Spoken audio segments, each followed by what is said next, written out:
In this Tuesday, October 17, 2017, frame from video, Myeshia Johnson cries over the casket of her husband, Sergeant David Johnson, who was killed in an ambush in Niger, upon his body's arrival in Miami. President Donald Trump told the widow that her husband knew what he signed up for, according to Rep. Frederica Wilson, who said she heard part of the conversation on speakerphone. In a Wednesday morning tweet, Trump said Wilson's description of the call was fabricated.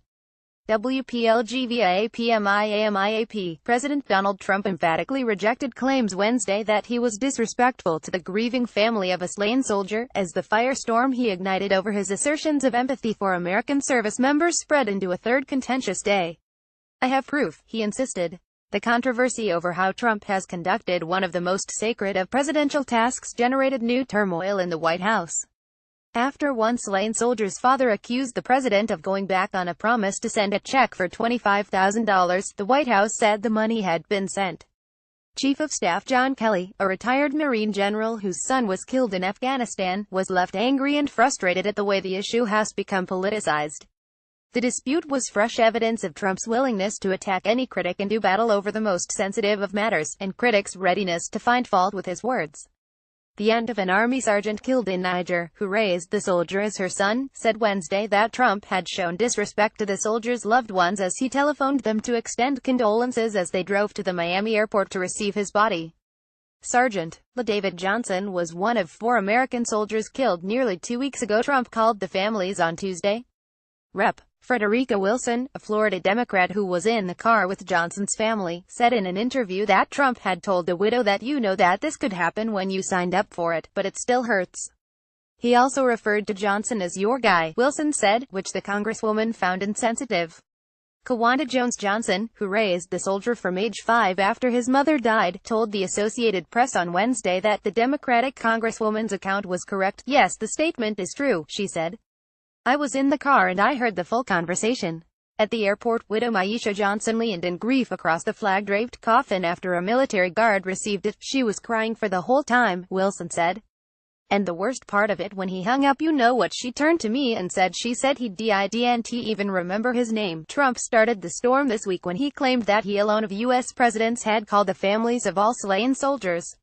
AP found relatives of 4 soldiers who died overseas during Trump's presidency who said they never received calls from him. Relatives of 3 also said they did not get letters. Obama and George W. Bush, saddled with far more combat casualties than the roughly 2 dozen so far under Trump, did not call all those soldiers' families, either, but both did take steps to write, call or meet bereaved military families. Chris Baldridge, the father of Army Corporal Dylan Baldridge, who was killed in June in Afghanistan, told The Washington Post that when Trump called him, he offered him $25,000 and said he would direct his staff to establish an online fundraiser for the family. But Baldridge said it didn't happen. The White House said Wednesday that a check has been sent. And Trump spokeswoman Lindsay Walters said it was disgusting that the news media were casting his generous and sincere gesture in a negative light.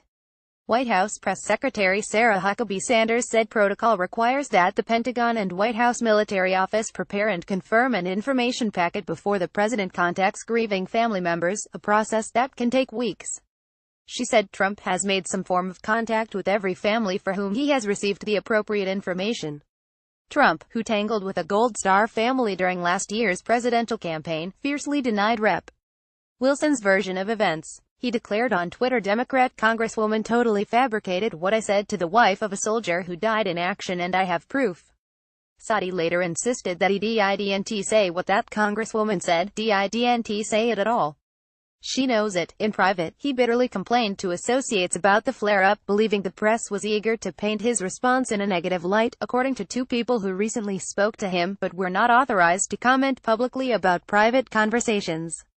His anger was echoed from the White House briefing room podium by Sanders, who said she was appalled by what she described as Wilson's efforts to politicize the tragedy. "Just because the president said your guy doesn't mean he doesn't know his name," said Sanders. She added that while no recordings of the conversation existed, several senior officials, including Kelly, witnessed the call and described Trump's manner as respectful and very sympathetic. Wilson did not back down from her account. Like presidents before him, Trump has made personal contact with some families of the fallen, but not all. What's different is that Trump, alone among them, has suggested he's done a better job of honoring the war dead and their families. He said Tuesday, "I think I've called every family of someone who's died," while suggesting past presidents had not. Trump's delay in publicly discussing the lives lost in Niger does not appear to be unusual, judging from past examples, but his comments are. He went so far Tuesday as to cite the death of Kelly's son to question whether Obama had properly honored the war dead.